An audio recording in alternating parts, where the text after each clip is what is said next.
Hello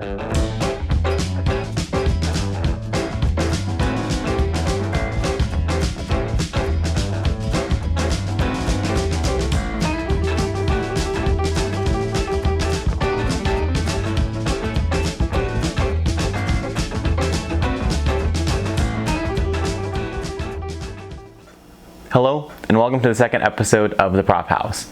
Today I'll be making fabric bolts out of wood. Now when you buy fabric, it comes on these flimsy cardboard bolts, and a while back I got the idea to make some out of some wood that I had laying around. I'm hoping to get 4 large bolts out of it. If I can't get the 4 large, they do come in a smaller size that I can get away with, but I'd rather get the bigger ones out of it. Well, let's get started. So I started by making a nice clean line on the end of this board because the end of it was not a clean cut. It had a very slight angle to it, and I wanted to make sure they were nice clean ends. I then started to work out where to make the markings on this board to cut it. I did that by measuring the length of the board and then dividing it by 2.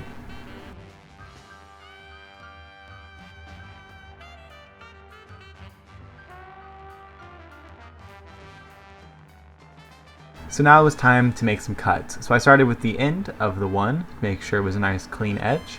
Then I just moved the board down and cut it down the middle.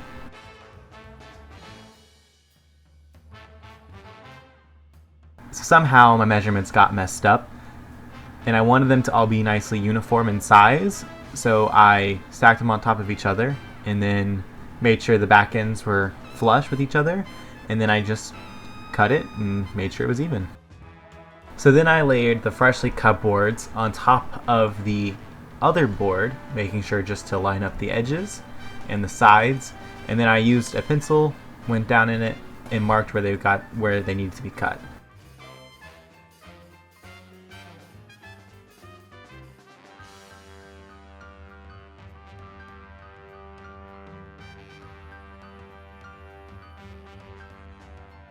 So then I used the shop vac to clean up the saw in the surrounding area before painting and whatnot and putting up the saw. Fun fact, I actually forgot to turn on the shop vac while using the saw, so most of the dust wasn't actually sucked up while cutting. Oops.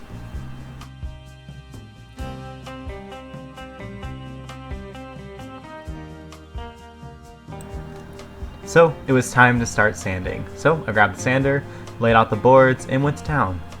Slowly for a while, which isn't a particularly bad thing. Sanding is one of those monotonous processes that you kind of shut off your brain, and not in the bad way. It's one of those processes where I start to get ideas because you kind of go into an autopilot and you let your mind wander and do what it wants. If that makes any sense. Not sure if it did. I might be going crazy.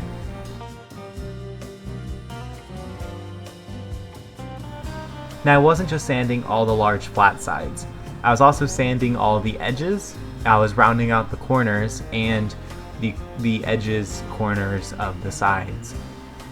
Number one, I thought it would look a bit nice having clean round edges, or this kind of sanded down round edge look.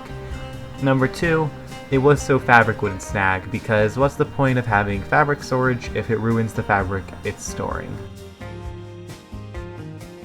And don't worry, this time I remember to turn on the shop vac before sanding. Now here's a quick little story of a down from this project that all the footage seems to have disappeared on, which is very frustrating.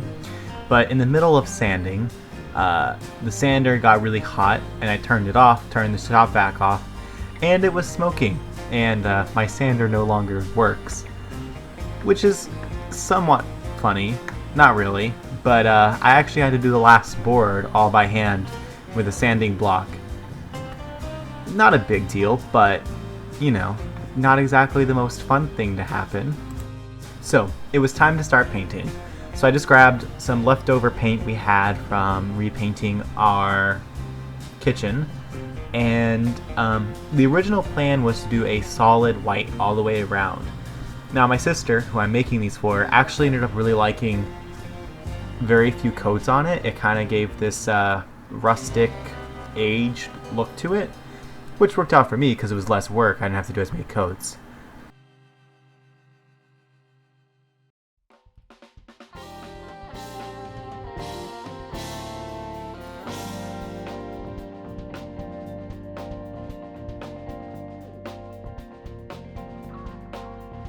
Now with the painting done, let's check out the finished product.